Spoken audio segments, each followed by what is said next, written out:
Rajula civil હોસ્પિટલના આઉટસોર્સના કર્મચારીઓએ અમરેલી જિલ્લા કલેક્ટરને આપ્યું છે આવેદનપત્ર। રાજુલાના જનરલ સિવિલ હોસ્પિટલના આઉટસોર્સ એજન્સીના 44 જેટલા કર્મચારીઓમાં અલગ અલગ વર્ગ 3 વર્ગ 4ના કર્મચારીઓનો સમાવેશ થાય છે, જેમાં 5 જેટલા કર્મચારીઓને ગેરકાયદેસર રીતે એજન્સી દ્વારા સસ્પેન્ડ કરી છૂટા કરતા કર્મચારીઓ ગઈકાલે સવારથી જ હડતાલ પર ઉતરી ગયા છે। ત્યારે આઉટસોર્સના કર્મચારીઓને સામાજિક આગેવાન દ્વારા અમરેલી જિલ્લા કલેક્ટર કચેરીમાં આવેદનપત્ર આપી ન્યાય આપવા માટે રજૂઆત કરાઈ છે। સરકાર આ કર્મચારીઓને ન્યાય આપે તેવી પણ રાજુલા હોસ્પિટલને એજન્સી દ્વારા ડોક્યુમેન્ટ વેરિફિકેશનના નામે બોલાવી રૂપિયા માંગતા હોવાના અને રૂપિયા ન આપે તો સસ્પેન્ડ કરવાની ધમકી આપી છે તેવા આક્ષેપો કરવામાં આવ્યા છે। તેમજ ઈચ્છા મૃત્યુની માંગ સાથે કલેક્ટર સમક્ષ માંગણી કરવામાં આવી છે। જે કેસ ન્યૂઝ ગુજરાતી સાથે જયની સુજિત્રા અમરેલી। હું અમરેલીથી એડવોકેટ નવચેતન પરમાર।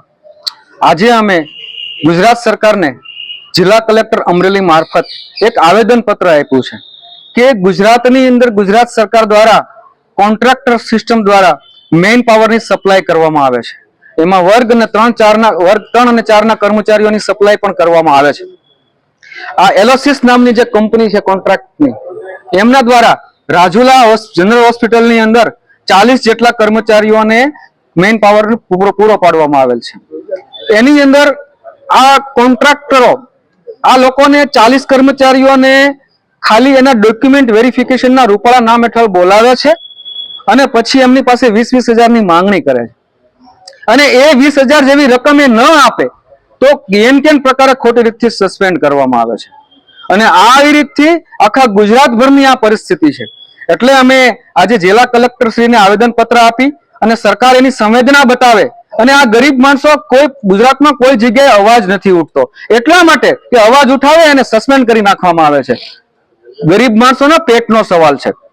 અત્યારે રાજુલા સિવિલ હોસ્પિટલની અંદર 40 કર્મચારીઓ એકદમ પ્રતિક ઉપવાસ ઉપર ઉતરી ગયા છે। કોઈ અર્જન્સી આવશે, કોઈ ડિલિવરી આવશે તો ગંભીર પરિસ્થિતિનું નિર્માણ થાય એમ છે। એટલે સરકારનું અને કલેક્ટરનું ધ્યાન દોર્યું છે કે વહેલામાં વહેલી તકે આ યોગેશભાઈ ઓઝા જે એલોસિસ કંપનીના જે હેડ છે, મેન પાવર સપ્લાય કરે છે, એમને તાત્કાલિક બોલાવી અને જે આ કોન્ટ્રાક્ટ આપવામાં આવે છે એના અધ્યક્ષ જિલ્લા કલેક્ટર સાહેબ હોય છે, એ કહી શકે એમ છે। એટલે અમે વિનંતી કરી કે તમે તમારી સંવેદના બતાવો અને જેને ખોટી રીતે સસ્પેન્ડ કર્યા તાત્કાલિક લેવામાં આવે અને દર વર્ષે 20-20 હજાર જેવી રકમ માંગવામાં ના આવે। આ સરકારને કલેક્ટર શ્રી મારફત આ 40 કર્મચારીઓએ એવું પણ જણાવેલ છે કે 23/12/24 સુધીમાં જો એમને ન્યાય નહીં મળે તો ઈચ્છા મૃત્યુ માટેની માંગણી પણ આ લોકોએ કરી છે અને જો ઈચ્છા મૃત્યુની પરવાનગી નહીં આપવામાં આવે તો જલદ કાર્યક્રમ જાહેર કરશે એવું જાહેર કરેલ છે।